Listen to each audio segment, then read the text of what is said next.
God, I hate having to start these things. I need to start putting more pressure on you guys to lead the show. You're leveling up so much as hosts, and this is the thing. I forget. I'm also shit at giving feedback, both constructive and positive feedback. Shout out to you guys for, just jumping straight into the podcast, because I really did throw into the deep end.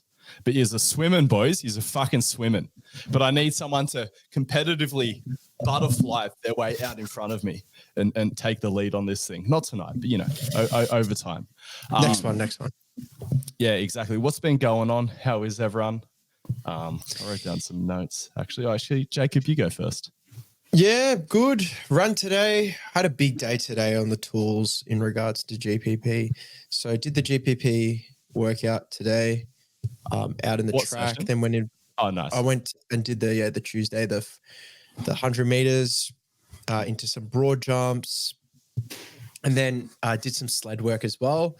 And yeah, just a adductor just pulled up a bit sore. I think my volume just spiking a bit, but still play basketball tonight, as you can see, per jersey for the YouTube listeners. But yeah, gym, track. No, we lost. That's why obviously you just look, we had an absolute great first half, and then the team decided to run man on man, which means like no one was running a zone. So not all the boys on our team are quite have that sort of engine that I do, not to toot my own horn. But yeah, that is when it all went downhill. So offense was all over the place. But so just take it easier through the back end of the week and over the weekend. Yeah. Keep chasing that in-game dunk. Yeah, my outdoor session got rained out this week, which was a little bit concerning because I got the track meet coming up this weekend, and I was really looking to like cram a few extra track sessions in this week, not to like stimulate anything, but just to get my practice up. Just because I've had it's been an okay prep leading into it. Honestly, it was mainly just barley belly that fucked me heading into this track meet. Like it's been a decent couple of. I've probably had 2 weeks of training feeling decent. And that's all I need. Like I already feel decent. So I'm confident I'll get out there and hit some PBs with technical gains, mainly from visualization. But that's why I was doing all those Uris today. Because I just did day 1 today. Didn't actually make it to the gym yesterday. So then obviously with the rain, it was perfect to do day 1 today. And I threw in a couple of those Uris, those banded step throughs to make my first step a little bit, well, again, just to get some practice for like saying that feels like that. And I've also, that's the other thing I was really keen because, with my weighted sled, I've got the over the shoulder harness. It didn't come with the waist strap. And like, I feel like I really could benefit from the waist strap as a bit of a constraint to like really get some good hip drive out of that first step. Like I've talked about this endlessly. My entire acceleration phase just sucks ass. But it all starts with nailing that first step, right? But then what I saw was Brandon Accardi. Actually, I think I spoke about this on the last episode of the show because I did figure this out a couple of days ago. They were using a Velcro weightlifting belt. So I can just throw my harness through that and then strap that around my waist. And look, things are going to dry up. I'm just praying they dry up. I'm manifesting dry weather. And I'm hoping I just get 1 session with that sled. That will suffice as my block practice, which I have not been in blocks since my last meet, which was my first time in blocks. So as much as I should have practiced, I am just expecting to be better just by the fact it's my second time. Even my 200 out of the blocks was so much better than my 100. But that was also because I deliberately came out a little bit relaxed because it was a longer race. So 60s up first. So that'll be fun. Ideally, what would you want in a peak for a sprint comp? Like, what does it look like a week? Just more. Honestly, I only peak the week of, and my peaking protocol is really simple. I just stack the front end of the week, and I try to fatigue myself a little bit because I bounce back really quick. I don't need a full week to freshen up after I've sort of overloaded myself and started to experience like negative training performance based off fatigue. I clear up in a couple of days. So I try to thrash myself a little bit more and like build up the weeks leading into it, but then stop hammering myself sort of like early on, like Tuesday, maybe even Wednesday, and then a couple of light sessions before Saturday. And like just like a pretty high RPE, like power variation of the Ollie lift just the day before. Oh, yeah. Maybe a bit of a pump just for the fuck of it. CNS firing. That's the ideal peak leading into it. I absolutely fucking nailed my peak. I feel like that's something I did really well leading into the last track meet. It just went off without a hitch. It should this week, but I actually plan on doing some harder sessions leading into the back end of the week, because also got push, pull, run, like got to keep that in mind. And then, so that's coming up in about 10 weeks. And then I've signed up for a powerlifting comp in May, and I don't want to eat shit at that. We got to MC and fucking lift. Yeah, but again, training variously. They kind of all combine well together too. All the events. Well, I'm putting a lot of pressure on one of my clients to compete at the moment, Dylan Bergen. You probably see me reposting in my stories, thick ass white dude on Instagram, because he's just putting up crazy numbers. And I'm like, what are you fucking doing, man? Like, you need to compete. But then if I'm not competing at every opportunity, how can I expect him to? He's also got a new kid.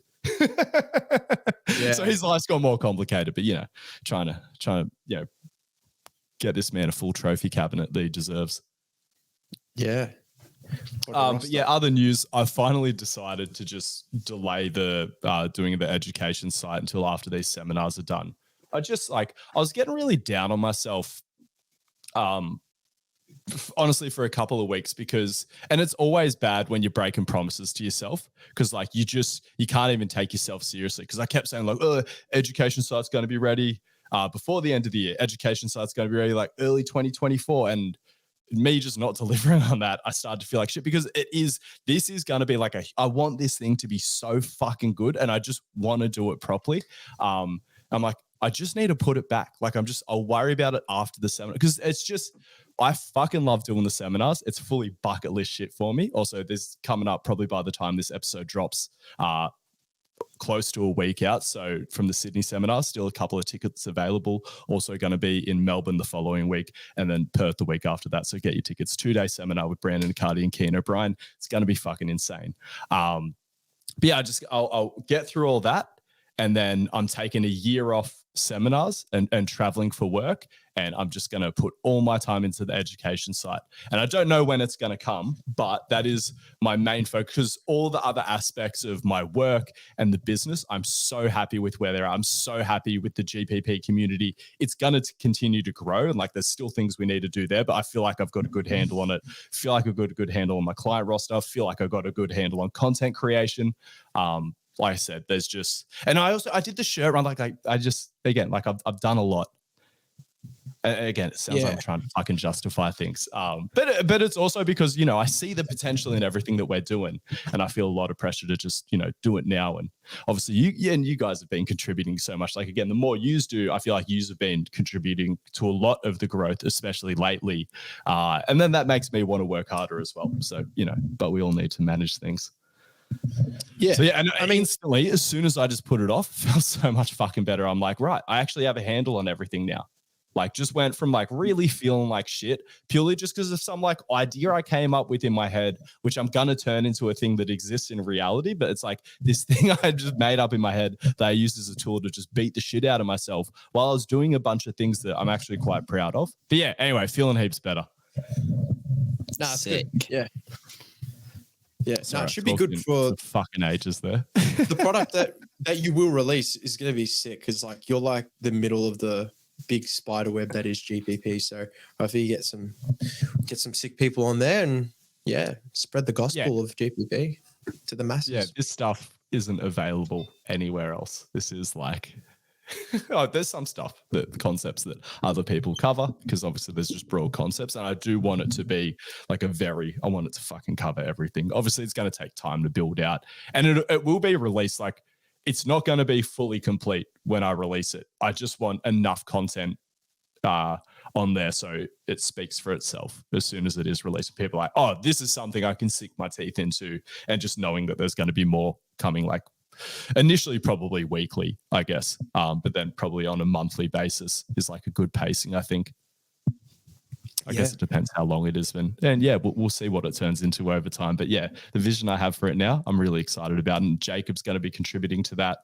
Dare I say Harvey might at a certain point, because again, I want to talk about all forms of content. Like, again, this is going to be very broad scope. And I also, in the fullness of time, like, initially I know there's going to be a lot of coaches on it, and majority of the education on there will suit that. Or like you really, really, there are some super knowledgeable Gen Pop and athletes, but over time I will build it out. So there's going to be an entire section of the website targeted to like making all the concepts really digestible to athletes themselves and like more direct to consumer.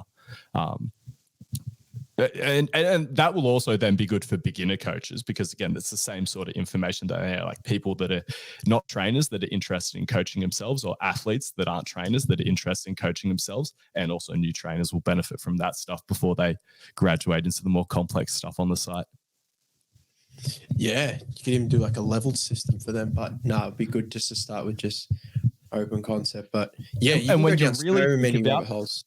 All the topics, like even just exercises, the entire library of videos you could go down just on like a squat itself, various programming concepts. It's like that. It's just, yeah.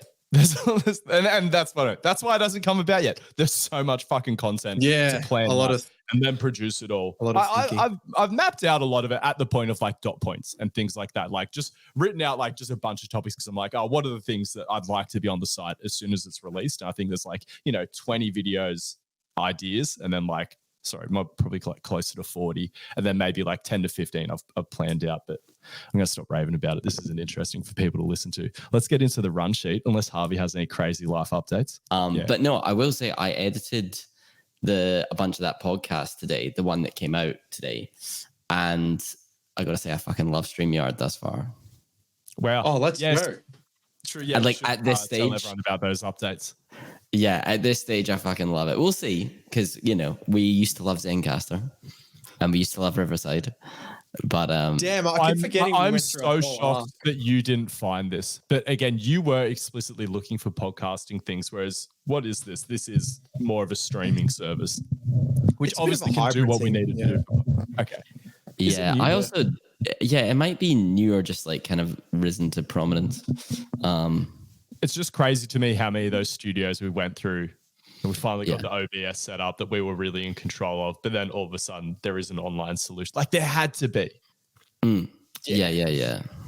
Totally. 100%. But anyway, anyone else in the podcast game, if you want to do an audio visual component and have an online studio that won't let you down, because this is easy for guests as well. Because that's the other thing, like OBS. Oh no, it is just a Zoom call, but doing the online studios, I feel like they're just a bit more of a friction point for guests, and like a whole bunch of times the online studio didn't sync with their mic. So the fact that the Zoom call just plugs straight into StreamYard is the perfect balance.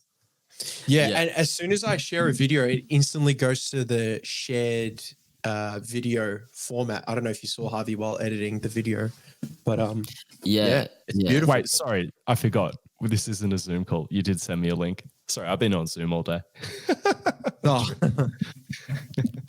Yeah.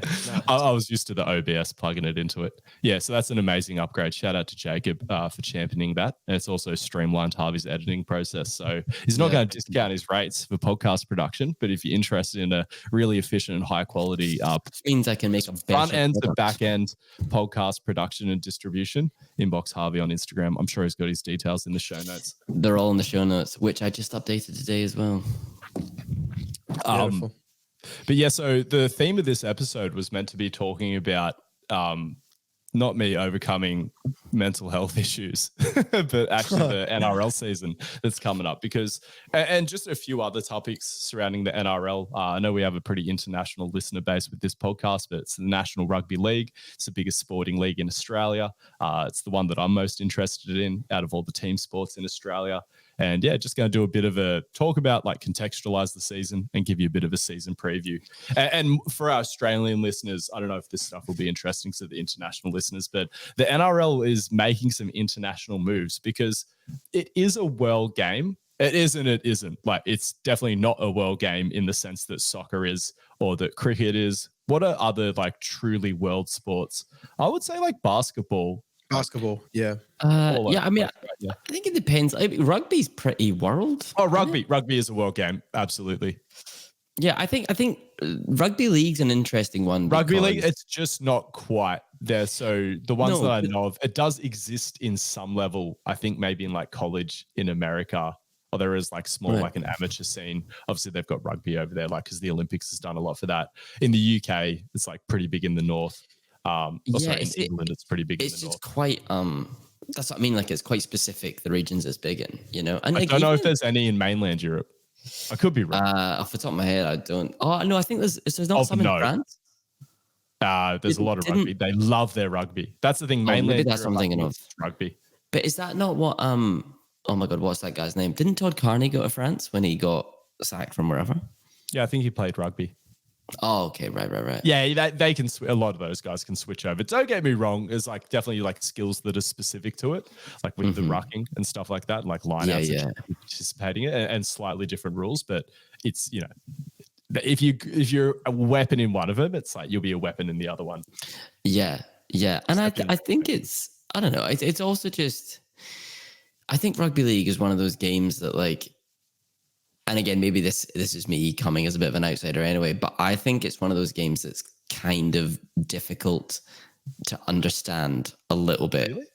Really? It's not like soccer where it's like, bang the ball in the net. The offside rule's a little bit complex, but Well, when I say difficult to understand, I more mean like obviously it's a relatively simple concept in as much as, but like I just get the impression that like they change rules so frequently, and there's like really specific rules that and some of them have been good, but some of them have been like fucking terrible. There's a few spicy ones this year. I wish we actually got. Can Jacob or Harvey actually, while I'm yakking, just look up some of the new rules they're introducing for this season, because they're really leaning into the short kickoffs and short dropouts. Right. Which is going to have massive consequences for the style of the game.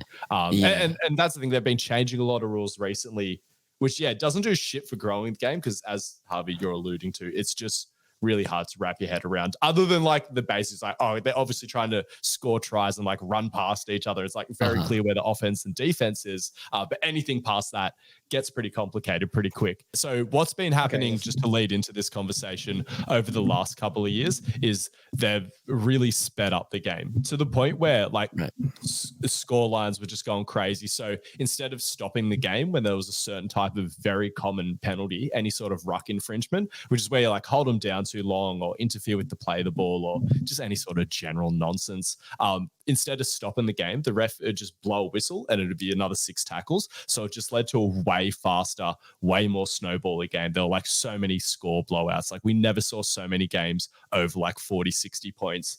There was also a spike in injuries, which could have been related to so many other factors, but it sort of seemed like a pretty logical conclusion that the pace of the game picked up. I think it's pretty common to see a spike in injuries and stuff like that. But sometimes you just get those seasons as well.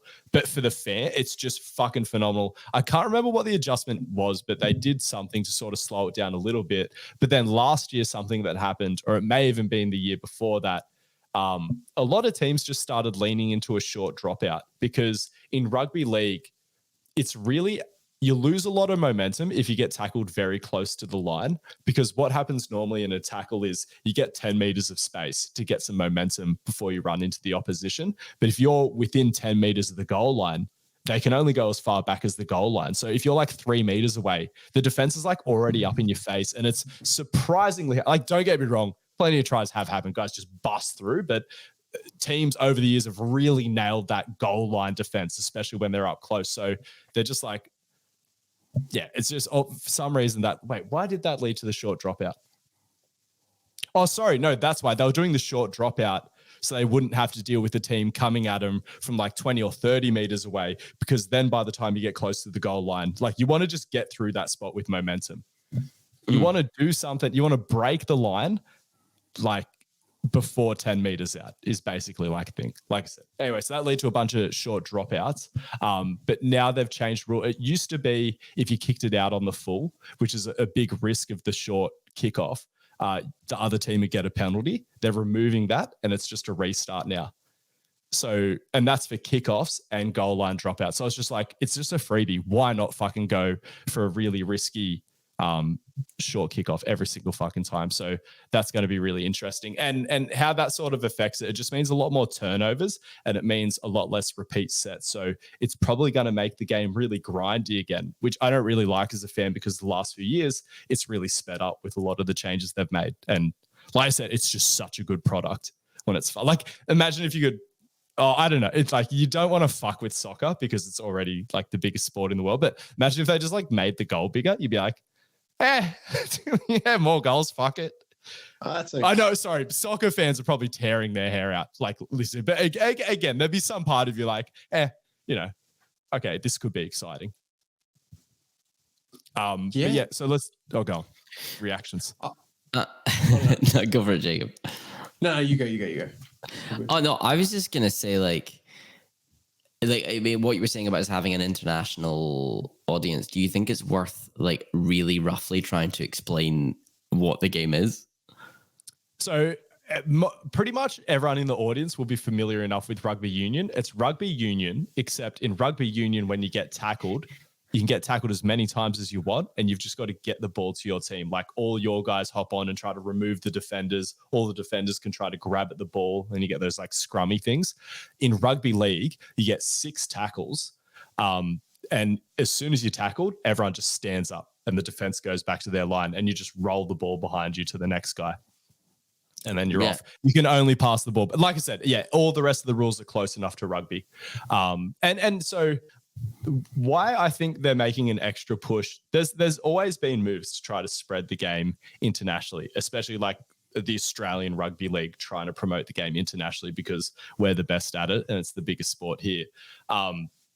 But there was a bit of an opportunity, not only for the NRL, but also AFL, because our sports were going when a lot of other sports weren't during the pandemic. I think they got a lot of airtime on like ESPN in America and then also throughout Europe. Again, a lot of sporting leagues did get back together, but there was a window where AFL was getting like ridiculous viewership in the States because there was like literally nothing for sports fans to watch over there for certain periods. So it's had a little bit of a bump and like some of that stuck. And like even I think like, was it Bill Simmons or like some big podcasts and stuff like that fully switched over from whatever sports they typically covered and became like AFL podcasts for a bit, which is just heaps funny. Like them kind of quickly like becoming like experts on it. But again, like still just knowing like fuck all and like being heaps new to it. And like, so just seeing them react to it was really interesting. Anyway, so they're having the first round. There's 4 teams that are going to go over and play 2 games in Vegas for the opening round. What are those teams actually?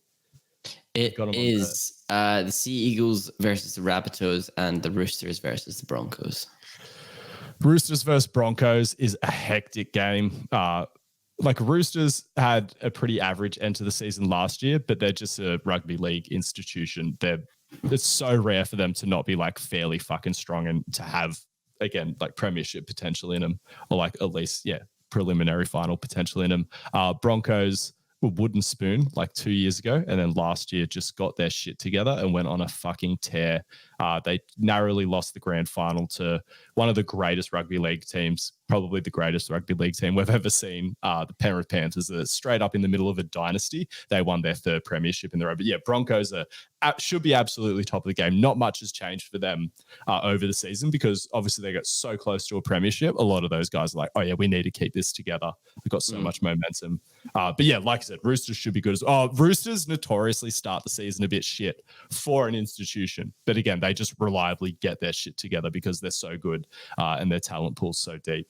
Like I said, they always have a good roster, even when they're not playing well. So you're like, oh, okay, there's just something here that's not clicking. Like you can always see the potential there. But yeah, they've got some like young superstars, so it should be really interesting. Sea Eagles versus Rabbitohs. So you've got the return of Tom Trbojevic. There's 3 Trbojevic brothers who are Manly born and bred in the team taking the field. So there's a fresh one. Jake Trbojevic is getting towards the end of his career. He's one of the best front row forwards in the game. Just historically, his output and his defense is just fucking ridiculous.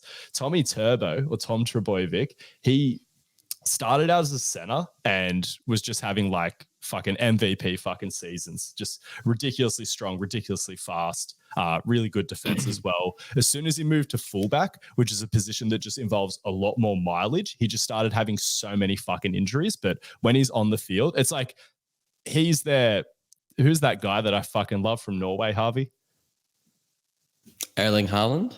Yeah, they're fully like the Trbojevics have got a little bit of that like Erling Haaland look about them.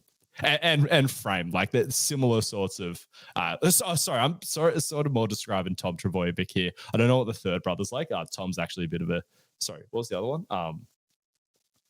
oh fuck, what's his name? Anyway, the one that's not Tom, Jake Trebojevic, he actually looks a little bit different. Yeah, right. I won't say what it looks like. I mean, like he's good at sport. Yeah, right. So wait, and then the Rabbitohs, is that the only one we've not covered?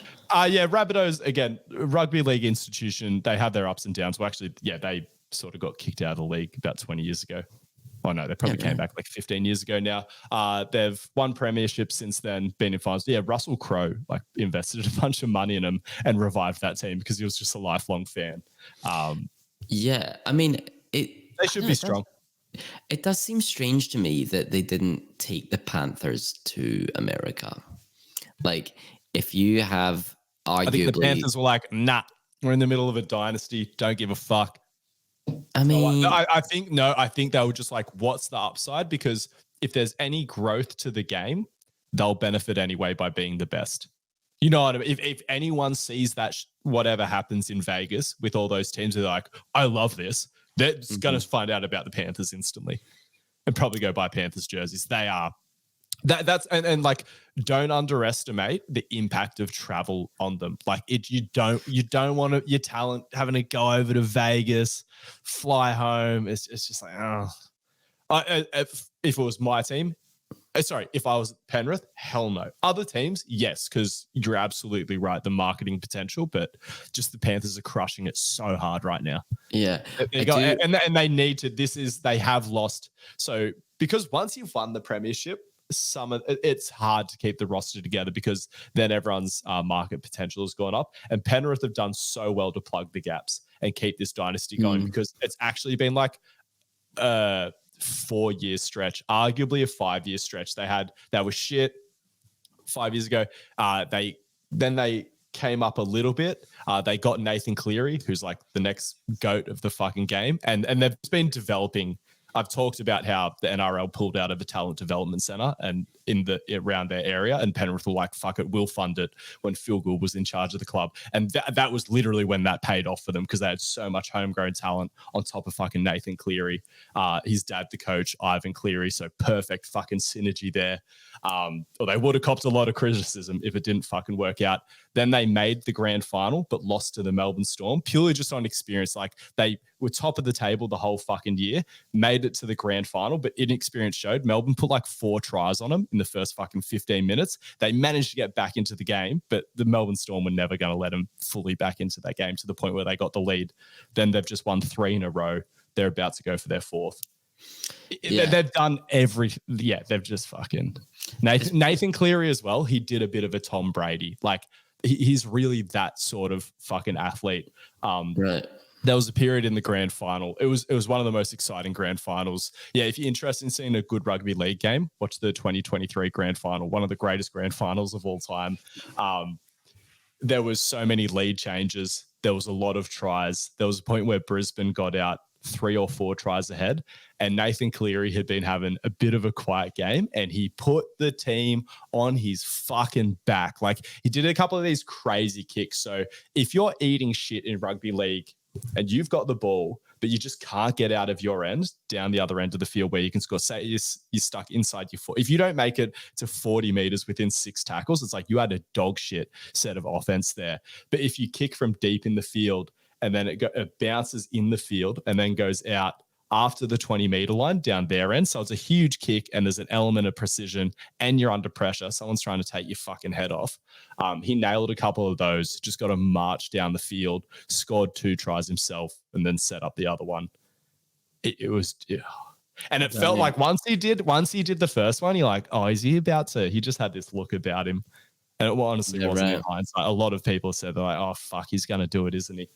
Yeah, hectic. And it's not just Nathan Cleary. Like in most positions, like most of the representative teams, there's a lot of Penrith. Oh, you'd want to be if they're fucking 3 in a row. Yeah, and so you can sum up this conversation about the international ambitions of rugby league before we get into my team, which has purchased some Panthers talent over the off season, which I'm super stoked about, and then we'll talk a bit about the other teams. I think this Vegas thing, it's a big step. I don't think you should have too high expectations about what it will do in isolation, but it could be a good initiative that they've just got the ball rolling on. And in like 5 years, who knows where it could be at. So the NRL also this week, I don't know when this news came out, but I heard about it like today, actually, funny enough, has bought the Super League in the UK. Sorry, expressed interest in buying the Super League in the UK. So I'm guessing they're just looking at it and they're like, we could make it bigger. Like we could do a better job of growing the game over there than who's currently running at it. Like I'm guessing they're seeing opportunities. And the NRL is rumored, or no, not rumored, like they are seriously considering expanding into PNG. The rumor is that it's a geopolitical move funded by the Australian government to maintain some influence in PNG as China tries to do a similar strategy. But I'll let you speak up your own minds on that. I just wanted so PNG is rugby league fucking mad. I also think Andrew Johns volunteered to go over and coach their national team because they had a great performance at the World Cup. And PNG, like per capita, has produced an outrageous amount of NRL talent. And I think there's just this idea of like, okay, like I think we could get a team there. Like again, everyone in PNG, it's like fucking, it's their soccer. Sick. So that could be, yeah. So yeah, NRL trying to do a lot. It's all very ambitious. So it'd be interesting to watch. The game's arguably never been in a better place, I think. Like, yeah. I think the game's got upward trajectory, which I wasn't as confident of that if you asked me about 5 years ago. Yeah, well, that's it. I think it's that whole thing, and like, I could be talking shite here, but like I think it's that whole thing about competition's healthy, and like I just feel like it's kind of, I feel like the NRL have seen that there is competition. I feel like as the years have gone on, there has been more competition, and people, I mean, I don't have the stats, but it very much felt living here that people were gradually kind of turning away from rugby league. And like, you know, people that had liked to, you know, their whole lives were kind of just, you know, going to other things, or even just other games were getting more popular, and it didn't feel like the NRL really was. And like, I think they've probably gone, right, we got to do something here. We got to spice this up a bit. And I mean, if you let me put my media comms hat back on for a second, I think the nature of sports broadcasting has changed a lot recently, just being more internet based. I think at some point, does that sort of destabilize isn't the right word, but sort of detach. It opens up so much opportunity. The same way that what internet distribution did to music, like it was weird. We were getting so many downloads, our old band, and so many listens on our songs, but it was hard for us to like get anyone to come to shows in Australia because just by the nature of things blow up on the internet now. So I wonder if that is really like the catalyst, not the catalyst, but again, like the thing that could like create those opportunities. Like people are like, oh, that's an Australian sport. Again, I know it's not just an Australian sport, even as it currently stands, but yeah, opening up that potential. Yeah, and I think that too. Like rugby league is a game that's like, you know, so kind of entrenched in the mainstream media of Australia. And you can get into podcasts. Like if I want to, I've said it for ages, like, oh, I want to get into basketball, and I am consuming more basketball content. And again, that's what's allowing me to get into it. Again, Drive to Survive. I know NRL isn't getting a Netflix show, but again, like that is an internet phenomenon where sports aren't normally, that's not their primary method of broadcast, but it doubled the fan base for the sport. It actually converted. Like totally. Okay, I want to ask you a few things, Gus. Who's winning the NRL this year? Panthers or Broncos would be my pick. To be interesting, I should pick so we can check in later. I think I'm going to go Penrith. I'm just going to support the dynasty. I just think totally Nathan Cleary, and a big part of that would be like Nathan Cleary staying healthy. Like that's honestly the only thing. Like injuries happen in rugby league. Is he old? No. So he's 25 or some bullshit like that. So how long do rugby league players play for? People who play his position typically peak in their early 30s. So like this could be going on a while. Like, and guess what? He's got a brother Jet who's 19. He's apparently pretty good, and his dad will be coaching the whole time. And good God, yeah. Right. I think. Okay. And so Penrith, what we're looking at here. You've got the whole Cleary family situation, like the coach, the most critical player, like the halfback. Arguably, you can make a debate about, but one of the most critical positions. His brother's a half as well, so we slot in at 5'8", so you can get that chemistry going. And then they've also got the biggest talent reservoir in terms of where they're located, like Western Sydney. Like that's where all the rugby league talent is that you want. Yeah. And then they've also got that huge talent development center, as in they have the infrastructure as well. And then they also have like something for the future talent to look up to and be like, yeah, we can see where this system leads. Again, you'll play for cheaper when you got a higher chance of winning, and when you just the infrastructures. Everyone wants to win a premiership, and then you can go do fucking whatever. But man, like this might not end. We could be. It is just by like looking through history. There hasn't been many dynasties in rugby league, especially in the modern era of the game. Like back in the day, like St. George just won like fucking 12 or 13 in a row, I think, at one point, like in the early 20th century. But yeah, in the modern era of the game, this has been like the only dynasty. So that's what I mean. History would say that something will come up, but we haven't seen these circumstances before. But again, like I said, like, yeah, there's a few things to go to play. Totally. The next better than Nathan Cleary could come along, like literally next year. Like there's always amazing talent coming through, but that's what I mean. So many of those people, Nathan Cleary was someone where people were like, this guy could be like really, really hectic. He was a huge prospect, and he has delivered already harder as a high prospect. And so many people were like, oh, this could be the next Andrew Johns. Well, now it's the next Nathan Cleary. It's just like, nah. Yeah, for sure. Just quickly, Jacob, you're a Melbourne person. What's it like? What's it fucking like? Does anyone give a shit there? Like, do you give a shit? You understand how annoyingly good they are?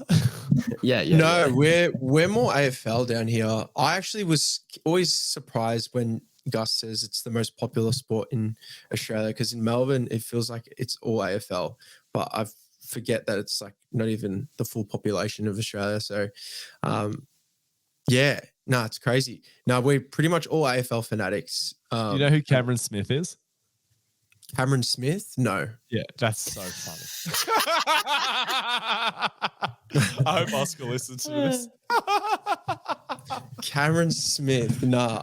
I actually have zero clue about NRL. So after Andrew Johns, I think Andrew Johns is still my goat, but yeah, Cam Smith is the other person. They play different positions. Their eras only slightly overlapped as well. Oh, I'm not sure. All I know is what's his name? Israel Folau.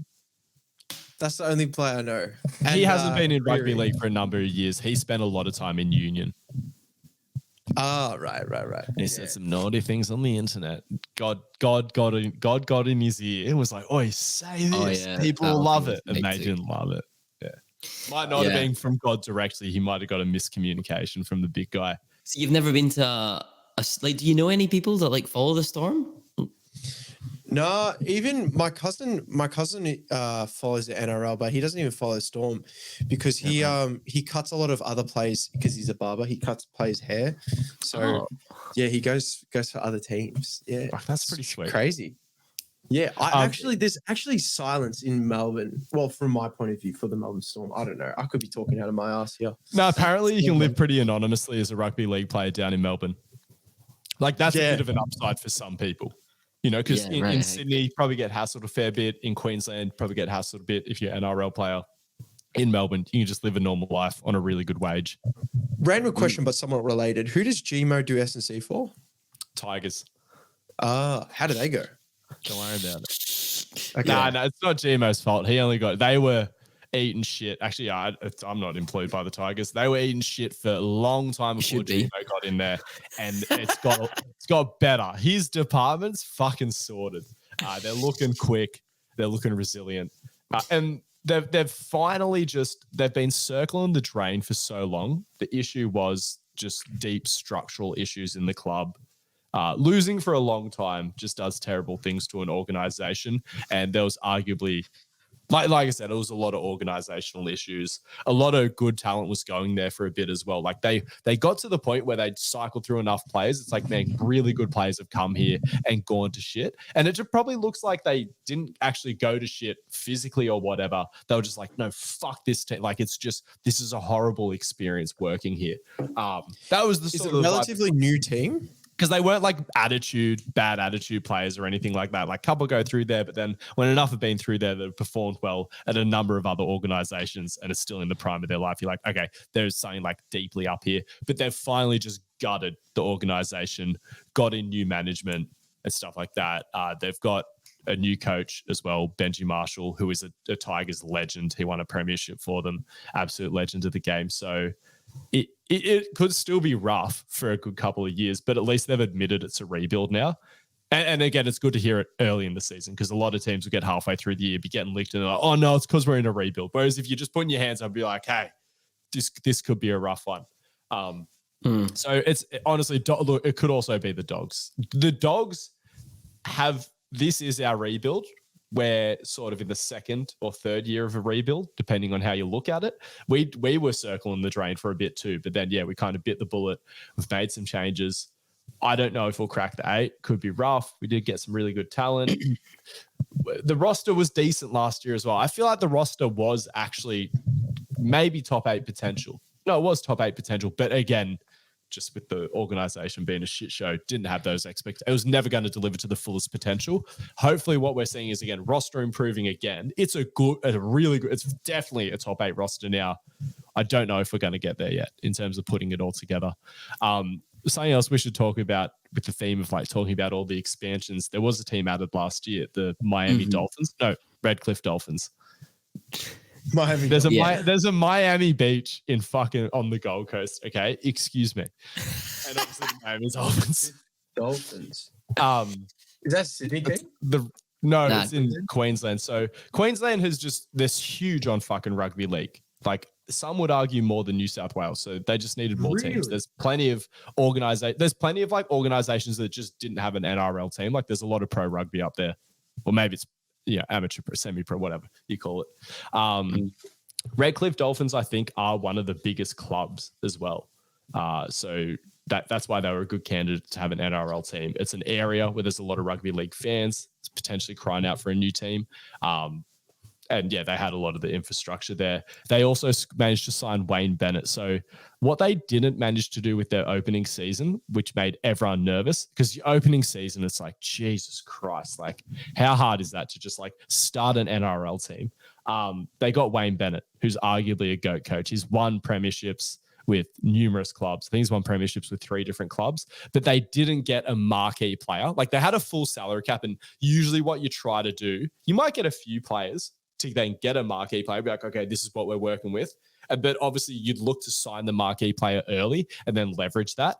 All their marquee player options, there was shit on the market at the time they were looking, but they just didn't manage to secure any of it. I think they fumbled a really big opportunity.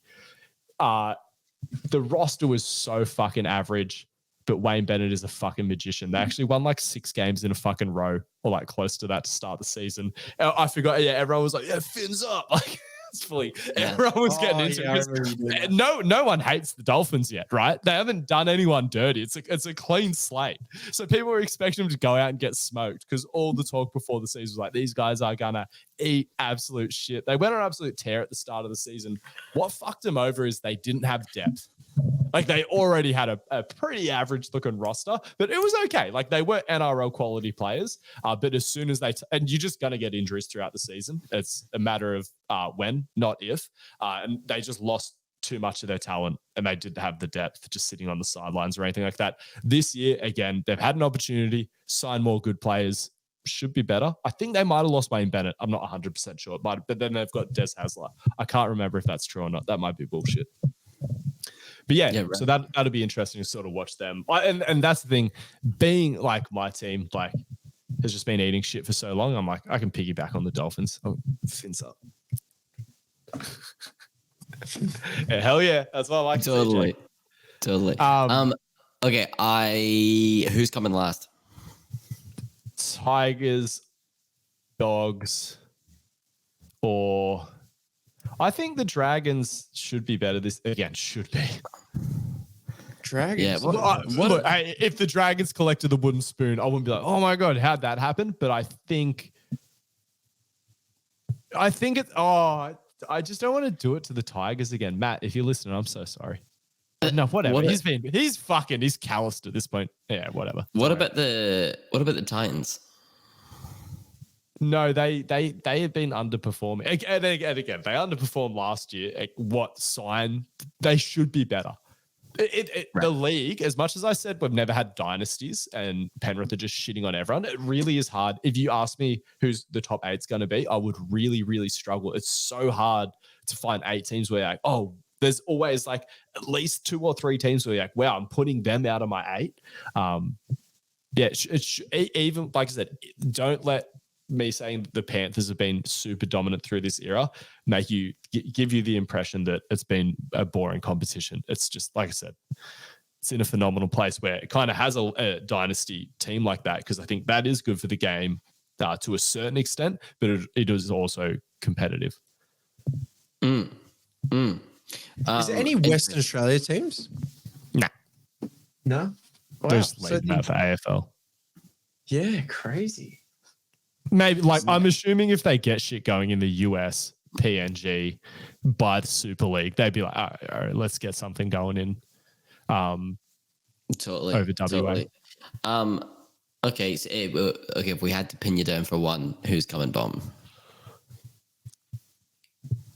Let me have a look. Is there anyone who's potentially just going to fall in that? I mean, and like, look, if Dolphins ate the spoon, you wouldn't be like, oh, like, yeah.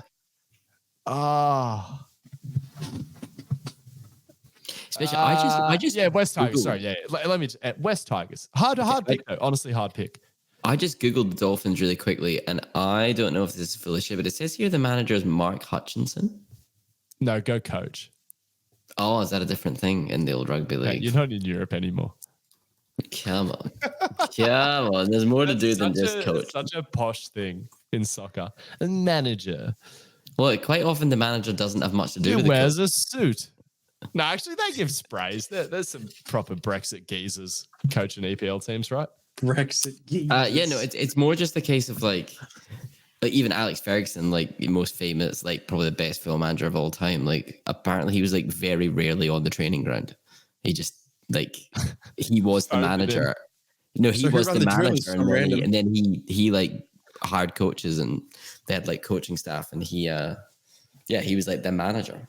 Do you reckon that's because he was limiting exposure so he could have a presence about him? He could just come in right before the game and they'd be like, like fuck. Oh, like they saw him a lot. It's just he didn't spend much time on the training pitch. He was like, he had his coaches that did that, and he did the rest of it. But I mean, to be fair, he's like he managed Manchester United for that whole period where they were just like the glory days, the fucking best team ever. Yeah, well, it's saying Scott Murray here as the coach. Nah. So I don't know. The internet's done you. He's going to Google what I want to hear. Des Hasler. Just got to fit the bias. I know. I got to pick a team. Maybe I pick a team today. Follow some NRL. Who should I go? Is there only one Melbourne team? Wait, no. Des is the coach of the Gold Coast Titans. Maybe that's where I got confused. One Melbourne team, right? Yeah, it's just one Melbourne team. I don't think they go. We don't need another like super dominant team from Melbourne, and then give you cunts another Origin game. A lot of people have no idea. Did the Storm do much? Are they effective? Yeah, they won a couple of premierships in a row. I think they won a couple. Then there was one team that got one in between. They were cheating on the salary cap for a fair. They're the Manchester City of the NRL, right? I don't know what that means. Okay. Like they've obviously cheated. Rich. And like hell yeah. And like just were the best team for like a long time, but everyone knows it wasn't fair. The main team that gets accused of being sneaky, but they never get caught. But it's the team that everyone's like, how have you got this roster? Is the Sydney Roosters. Yeah, right. Okay. People call it everyone's got a salary cap. They've got the salary sombrero. Like you can hide a lot. I don't know if I should get into it. I can talk about the speculations, like what. I guess it's just like shit, like buying them boats and like. Yeah, well, what's this ways around it? You know, like surely you just get a big stack of. Well, exactly. People who know about this sort of stuff are probably rolling their eyes at how naive we are. I'm pretty sure, like, you can get deep on the internet about these theories people have about how they they pay for things or pay people off or whatever else. I do not back myself to commit any sort of fraud without getting caught. Like, I just feel like if you want to be a criminal, you really need to like learn a lot about things so you don't get caught. And there's just no way I'd ever get across it. Like, man. I wouldn't know how to cause a salary cap scandal. It probably is. Man. But not for, again, for me, it would be, what am I saying? Not for like a really high level accountant. And obviously at these huge organizations, they have phenomenal accountants. Oh yeah, no doubt. Okay, so you've picked Panthers to come top. Did you say Tigers coming bottom? Yeah. A couple of really outlandish picks from you, Gus. That's literally who came top and bottom last year, but well done. I think picking a repeat, though, is like the odds of that actually happening are very low. I reckon you could look at that through history when it's the same team won and then spooned. I guarantee it's never. Okay. I don't guarantee. I suspect it's never happened. So I know where you're coming from, but like when you dig a little bit deeper, it's arguably a bold choice.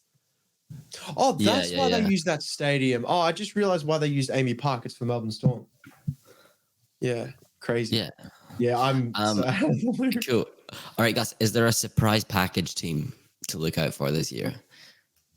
A bit of a dark horse, or someone who you think is going to really overperform? I don't think you can say the Knights because I think people have lofty expectations of their potential. And the other one I'd like to be able to say is the Warriors. But again, they went so well last year.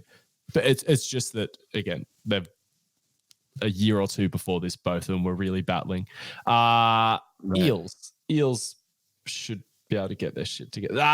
No. Sea Eagles. Tom Trbojevic is so important to that team.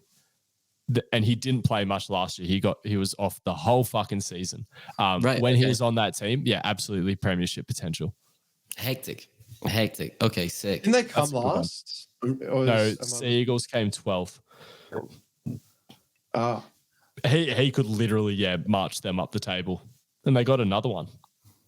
It could be good. It's probably good. Another Trbojevic. Right on. I think I was going to mention this before, but I actually am suspicious that part of the reason that Panthers haven't gone to America is because the first round they play the Storm, and I wonder if the NRL have kind of kept that to like appease the Australian crowd and being like, we'll give you a really tasty first game. I thought the same thing. You can't abandon the Aussie audience. You have to try to treat both. I think what they did is a good middle ground. They sent very exciting competitive teams over there who are very relevant. Big history in all the teams they sent as well. Yeah, and that as well. And still a sick matchups in the opening round. Yeah. Also potentially the teams with the most money. But we won't. I wonder if that came into it. No, yeah, I'm sure that was a fact. Because I mean, the only other one that sprung to my mind was St. George, because surely St. George are kind of loaded, just because. You know what I mean? Big club with lots of pokies. Yeah, I think they do all right. Yeah, I could be wrong. I wouldn't know for sure, but yeah, I think it wouldn't surprise me if they had a decent amount of money. Yeah. And big fucking brand. Just the history and that helps. I can't believe we nutted out close to an hour talking about rugby league. I know I was talking about a lot of other shit at the start, but I think we might leave it there. And guys, I think I said this for the last few episodes, but look out for some guests. Totally.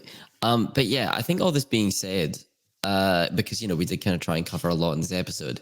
Like, audience, let us know. Did we cover things you wanted to know about? Do you have any questions for Gus? Because you might have gathered he does kind of love his rugby league. So yeah, let us know. There is a SpeakPipe link. Yeah, if you like the rugby league, we can do weekly catch-ups on it because big time. It's about to head into the season. Give you a bit of a break from all that UFC. We can do rugby league as well. Bye.